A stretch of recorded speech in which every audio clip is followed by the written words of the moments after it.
everyone. Welcome. Thank you for joining us today. My name is Sienna. I'm joining you from New York, and I'm one of your hosts on Ashram Talks. As a reminder, we'll be hosting these classes live Mondays at 7:30 p.m. and Thursdays at 8 a.m. Eastern Time to dive deeper into the Bhagavad Gita and other spiritual texts. Each session will be joined by a different speaker from around the world, and we'll go over kind of a fresh perspective on these ancient texts that continue to deliver really relevant wisdom to the challenges that we face every day. So today we're joined by Chandramukhi Barrie, joining us from Australia today. Welcome, Chandramukhi. Thanks so much for being here. Hi, well, nice to see you. Thank you for inviting me to come. Absolutely. We're so excited. So I wanted to mention that Chandramukhi was born in Melbourne, Australia. She was actually raised in a Bhakti Yoga, Gaudiya Vaishnav community. But her spiritual life, she really started to delve a little bit deeper around age 17. When inspired by her spiritual teacher, she started to learn more about these spiritual texts like the Bhagavad Gita. And he inspired her to study them and share them with others in a way that was accessible and relatable. Today, she's a primary school teacher and a beloved mother. She currently lives in Mawilumba, Australia, and is also the founder of Sunrise Lotus Wellbeing for Kids. So they offer chakra dance kits and other holistic programs that support children's emotional balance, creativity, and interconnection. Super important. I think that's amazing. So again, we're so excited to have you here today. Thank you. I'm very excited to be here, and I'm really inspired by this project. I think it's really important and very honored to be here. Thank you. Yeah, absolutely. Well, without further ado, we're just really excited to learn more about your perspective on the Bhagavad Gita. Thank you. Okay. So before I begin, I just want to offer some prayers to my divine masters and the Supreme Lord and his manifestations, praying for their blessings today, that we can dive deep into this divine, beautiful literature that has given so much strength and inspiration to people all over the world and for many, many thousands of years. So first of all, I'm offering my obeisances to my beloved Gurudev. Om Ajnana Timirandasya Gyananjana Shalakaya Chakshun Militam Jena Tasmai Shri Gurave Namaha. Gurave Gaurachandraya Radhikaya Tadalaye Krishnaya Krishna Bhaktaya Tadabhaktaya Namo Namaha. Okay, so we're up to verse 2 in the Bhagavad Gita, and I'm going to be covering 5 verses today. We heard very beautifully the first verse from Simon Has last session, and we had a very nice introduction from Shripad Radanti Swami introducing the setting of this Bhagavad Gita and how it is situated in the battlefield of Kurukshetra. So, as we heard in the first verse, Dhritarashtra was inquiring from Sanjay about what the Pandavas what his sons and the sons of Pandu were doing on the battlefield. And it's a very interesting inquiry because this is actually the first beginning of the Bhagavad Gita. It's setting the scene. Where are we? We're in the battlefield. And as we heard very nicely from Simon, we're in the field of action, which also represents our life. Our life is like a battlefield. So in this verse, it's going further in that. So we'll read the verse.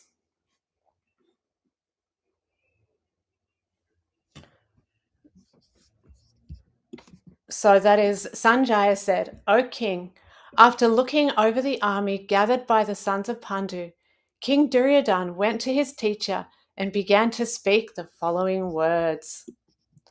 So it's interesting. Sanjaya knows Dhritarashtra very, very well. He's his minister, and I think he was his charioteer as well. And he could know the inner motive of Dhritarashtra. So it is Dhritarashtra was a blind king. He was a blind emperor. And it is also said that he was spiritually blind. So not only was he blind in his physical vision, he was spiritually blind. And he knew that his sons, so he had 100 sons, and the eldest was Duryodhana, who's mentioned in this verse. And he knew that his sons were also blind in the matter of spiritual vision, and that they would never reach an understanding with the Pandavas, who were the opposing side, and they were very, very pious personalities. There's 5 brothers, the Pandavas. They were very well known for their dharma, or righteous, moral approach to life. And the Duryodhana and Dhritarashtra were known for their absorption in the opposite. And so he was actually concerned, because where they had gathered for the fight is a great famous place named Kurukshetra. It has a great historical relevance. It is also symbolic, as we heard in the last session. But it's the land of Dharma. It's a holy place of pilgrimage, and it's actually famous for nourishing dharmic principles. So he was actually concerned that perhaps that his sons and the sons of Pandu would actually come to a peaceful arrangement. And that was his inner motive for asking this verse, what did my sons and the sons of Pandu do when they'd gathered to fight? And Sanjay knew this inner motive. So he immediately answered, O king, after looking over the army arranged in military formation by the sons of Pandu, King Duryodhana went to his teacher and spoke the following words. So he's immediately answering the inner motive of his question, talking about his son Duryodhana. So just talking about that place, Kurukshetra, the land of Dharma. Dharma, sometimes people translate that as religion, but it's more than that. It's actually not religion. It is the word. It means to sustain. It comes from the word dri, the verbal root, the Sanskrit verbal root dri, which means to sustain, which means it actually literally means dharma means that which sustains us. So following dharma means to follow the principles guided by spiritual, social, legal, and moral rules. Its actions, knowledge, duties, which are responsible for holding the human race together. So it doesn't mean religion. It's actually the law that governs all actions, so that one can live righteously and happily in this world. And the opposite to dharma is basically that which destroys happiness in this world. It destroys, goes against moral principles. So Kurukshetra was a land of Dharma. It was very famous. It was a sacrificial arena of the demigods. And it actually, holy places, or actually any place, carries energy. So you may notice going into a place where there's been a fight, for example, and you kind of subtly, if you're in tune with yourself, and you kind of pick up on the energy of the place. Or if there's a place that has had many, many years of like cow killing, like a butcher's place, or like all different types of places, whether it's negative or positive, if there's been positive energy created in that place, lots of meditation, lots of goodwill going out to others, kirtan, bringing positive energy, you pick up on the energy of the place. So there's many, many holy places around the world, and especially in India, that are actually carry the vibration of bringing one closer to themselves and closer to God, closer to one's spiritual nature. So this place is known for that. And so he was actually worried, because unfortunately Dhritarashtra he's on the side of, he's been attached to the side of the darkness, unfortunately. And his son represents that, which we'll discuss after. But so he's become overwhelmed by lamentation and overwhelmed by illusion. And his inner sentiment is worried that there will be no fight, because of the influence of the holy place. Because that holy place actually has the power to subdue the anger that's in Duryodhana's heart.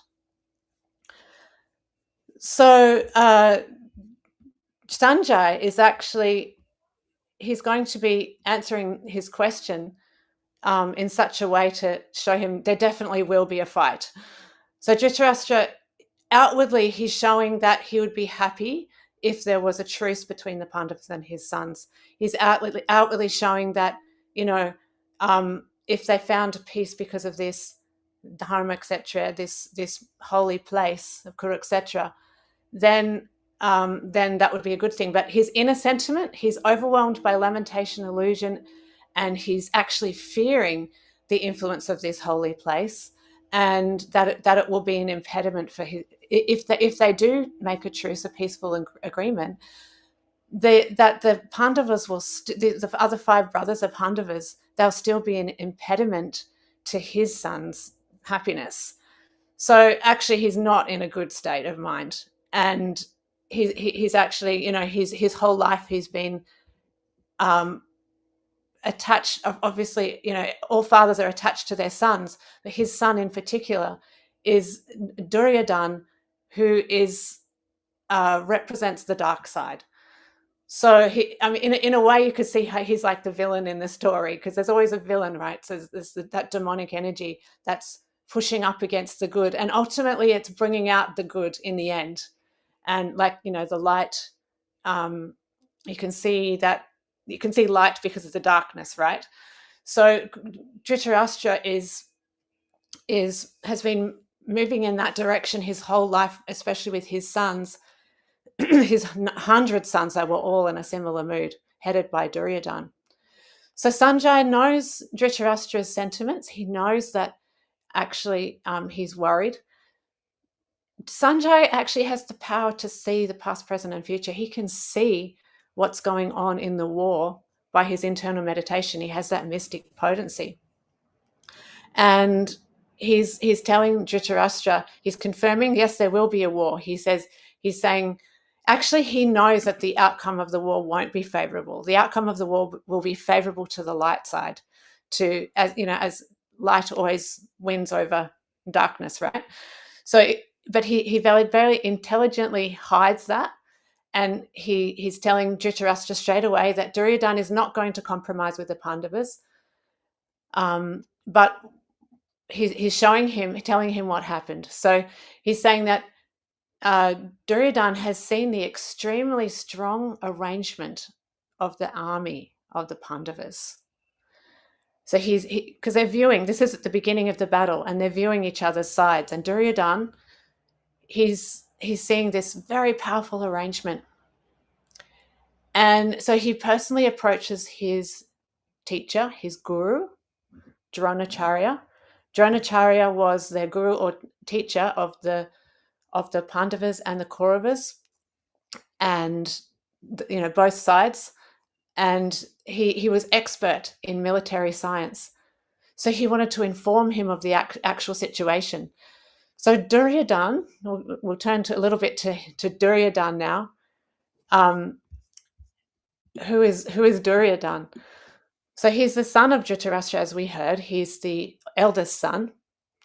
And his motives in approaching Dronacharya is actually he's fearing the other side. He's fearing their structure of how they've formed their army, which is called military phalanx.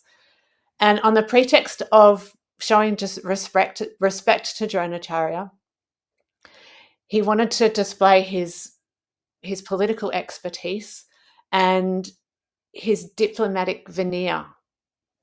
But his diplomatic veneer couldn't disguise the fear that he actually felt. So he's the eldest son of the 100 sons born of Dhritarashtra and his wife Gandhari.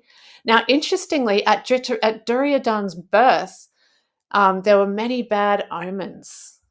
So the saintly persons who can see and interpret bad omens that are shown by the universe around us, by the world around us, it actually showed that Duryodhana was going to be a very bad person, and they were worried that he would actually be destroying the whole dynasty, their whole Kuru dynasty. So they named him with the name Duryodhana, and it actually means one who fights against the injunctions of religious warfare.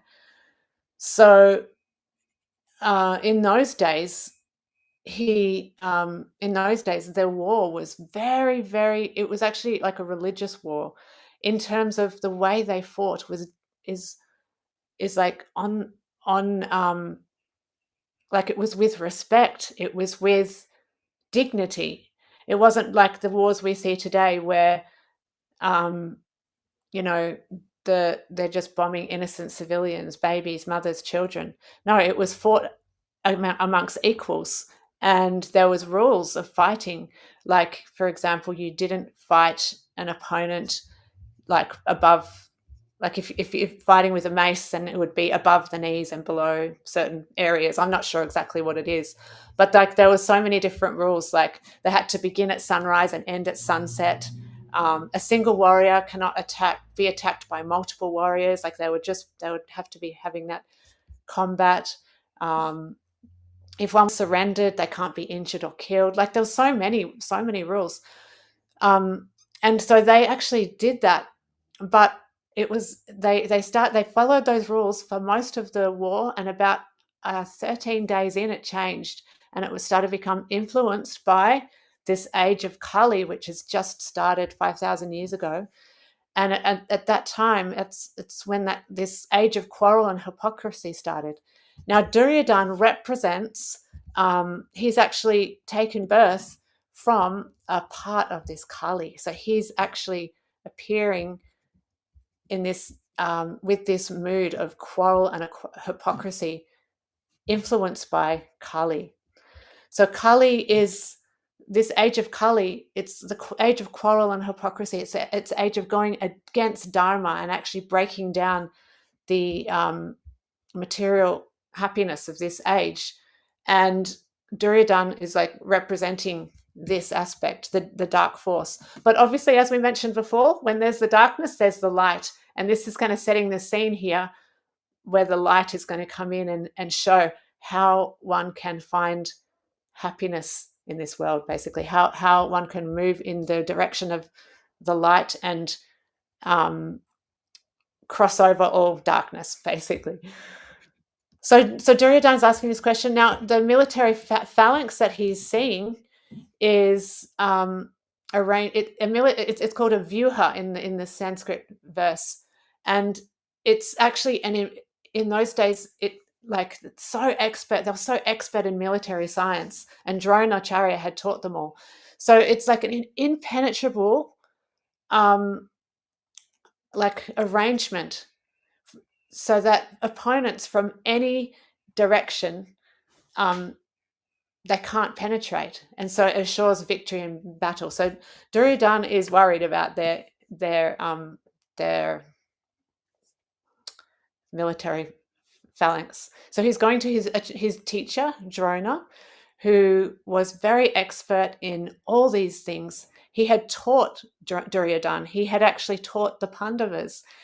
He had taught them all this science of military arrangements, of weaponry, of archery. And yeah, so he's going to his teacher to warn him of the actual situation. So then he goes to verse 3. And in verse 3, he says, "Oh, my teacher," so he's speaking to Dronacharya, his teacher, "behold the great army of the sons of Pandu, so expertly arranged by your intelligent disciple, the son of Drupad." Now here, his inner motives are he's wanting to point out the defects in Drona to incite his anger, because he wants him to fight as strong as he can. So he's being very diplomatic and political here. So he's pointing out that the army on the opposite side has been arranged by his own disciple, Drona's own disciple, named Dristadumna. So Dristadumna also trained with the Pandava brothers and the Duryodhana, the Kaurava brothers, Duryodhana and his other 100 brothers. And Dristadumna had actually been born to kill Drona. There's a whole story which I don't think we have time to tell right now, but basically that Drishtajumna's father, Drupad, had a political quarrel with Drona, and Drona and Drupad had a falling out, and the way that it happened, Drupad became very, very upset, and he actually was so upset that because he was insulted, basically. In summary, basically, Arjuna had defeated him, and Dronacharya had gone to Drupad because they had been childhood friends, and excuse me, Dronacharya had been in a difficult situation. He was very poor, and he asked him for help, but Drupad rejected him. So he was very upset. He went to Hastinapur and was appointed the teacher of all of the princes there. And then he wanted to get Drupad back. So there's so much drama in the Mahabharata, so much intrigue. And when he sent Arjuna and all of the princes to defeat Drupad, Drupad was defeated, and then he wanted to have a child that would kill Drona. But he sent his son, who was born to do this, to kill Dronacharya. Sorry, to study under sorry, I'm getting it mixed up. He sent his son Drishtajumna to be trained under Dronacharya. So Duryodhana is saying, he's saying that, behold the great army of the sons of Pandu, so expertly arranged by your intelligent disciple, the son of Drupad. So he's being very political here. He's saying that, yes, but this son was born to kill you, and even though you knew this, you trained him. Because Duryodhana is a Brahmana, and he's very liberal, and he sees all equal. So he actually trained Drishtajumna, knowing that he was born to kill him.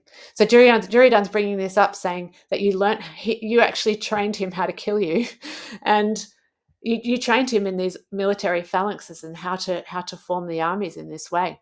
But Duryodhana was doing this to arouse Drona's anger, so that he would be alert, he would be uncompromising, and not be lenient at all. Because Dronacharya had so much affection for the Pandavas, especially Arjuna, and he was actually his favorite disciple. So he's trying to prod him so that he doesn't give any. He arouses his anger, doesn't give any leniency, and he's saying, if you do, then this will lead to defeat. So then, as he's pointing out the expertly arranged military phalanx of the son of Drupad, he then moves to describe the other great personalities in the enemy forces on the Pandavas' side. So that brings us to text 4, 5, and 6, which are all very similar. So we'll read them one after another, because they're all talking about these great heroes. So then he says, here in this army there are many heroic bowmen, equal in fighting to Bhima and Arjuna. There are also great fighters like Duryodhana, Virat, and Drupad. And then verse 5. There are also great, heroic, powerful fighters like Drishtaketu, Chekitana, Kasiraj, Purajit, Kuntibhoja, and Saibhya. And then verse 6. There are the mighty Yudamanyu, the very powerful Uttamoja, the son of Subhadra, and the sons of Draupadi. All these warriors are great chariot fighters. So he's pointing out all these personalities. He's viewing the first he's looking at the military phalanx, and then he's viewing the different personalities that are there and comparing them and pointing them out to Dronacharya. So he's first saying that there are many heroic bowmen equal in fighting to Bhima and Arjuna. So he knew very well the great might and prowess that Bhima and Arjuna possessed. He's known them since they were young. And so he's pointing out that not only is there Bhima and Arjuna, but there's all these other great fighters many of them are just as powerful, most of them are just as powerful as Bhima and Arjuna. So he's saying that they're great stumbling blocks on the path of victory, because each of them, and each of them are as formidable as them. And in the purports of Srila Vishwanath Chakravarti Thakur, he describes that in the verse 4, there's a word that says Maheshvasa, which means mighty bowman. So all these warriors, they actually carry strong bows that can't be broken by the enemy. So they're very, very strong. And then there's also the word Maharata, and we can say Maharati, and that means that it's a great fighter. So the meaning of that, now this is pretty amazing. It's well beyond anything that we can imagine in our current day.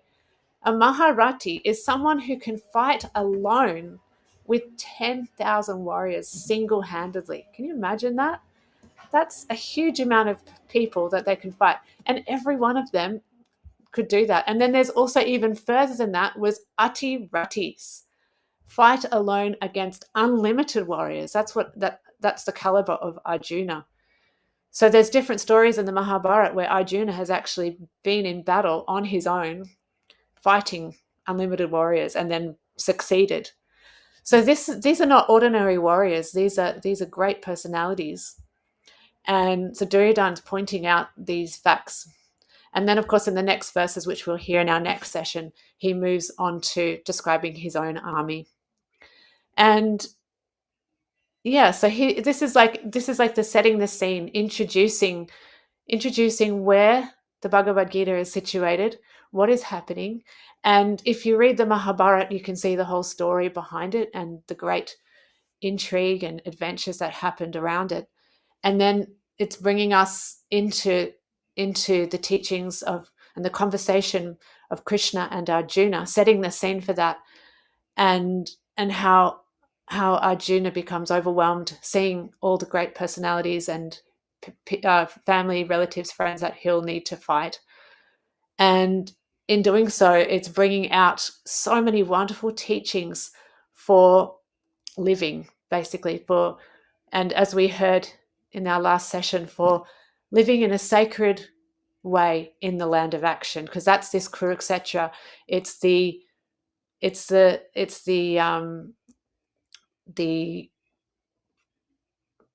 field of action.